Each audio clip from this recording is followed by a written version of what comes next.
کہ اہتمام حجت کے بعد اللہ کا جو ہے عذاب نازل ہوتا تھا، تو کیا اب بھی اللہ کا عذاب نازل ہوتا ہے؟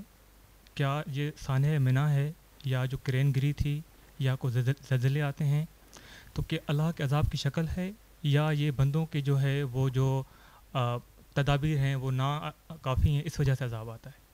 اللہ کا عذاب اتمام حجت کے بعد آتا ہے، اور اس وقت آتا ہے جب اللہ اپنے کسی پیغمبر کو بھیجتا ہے۔ اس عذاب کے آنے سے پہلے اللہ تعالیٰ منکرین کو الگ کر لیتا ہے، مومنین کو الگ کر لیتا ہے۔ آپ نے اس عذاب کی تفصیلات اگر قرآن میں پڑھی ہوں تو حضرت نوح کی قوم پر جب عذاب آنے کا فیصلہ کیا گیا تو انہیں حکم دیا گیا کہ وہ کشتی بنائیں، کیونکہ ایک بڑا طوفان آنے والا ہے، اہل ایمان اس میں سوار ہو جائیں گے۔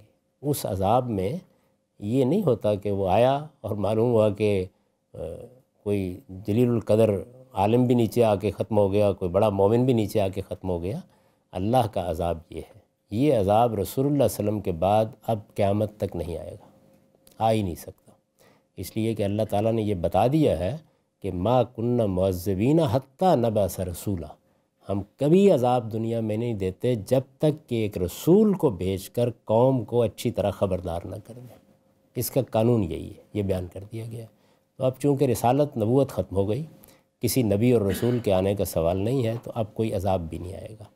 یہ اصل میں موت کو خدا جمع کرتا ہے اور نمایاں کرتا ہے۔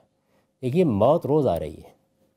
آپ لاہور شہر میں جہاں سے آپ ہو کے آئے ہوں گے، اگر آج کے دن دیکھیں کہ کتنے جنازے اٹھیں، شاید سینکڑوں ہوں ایک ہی دن میں۔ ایک بڑے شہر میں سینکڑوں کی تعداد میں لوگ مر رہے ہوتے ہیں۔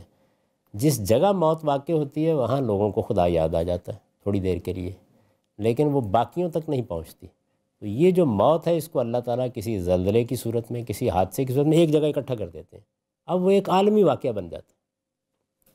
تو موت کی یاد دہانی کے لیے یہ تنبیہ کی جاتی ہے، اس کا عذاب سے کوئی تعلق نہیں۔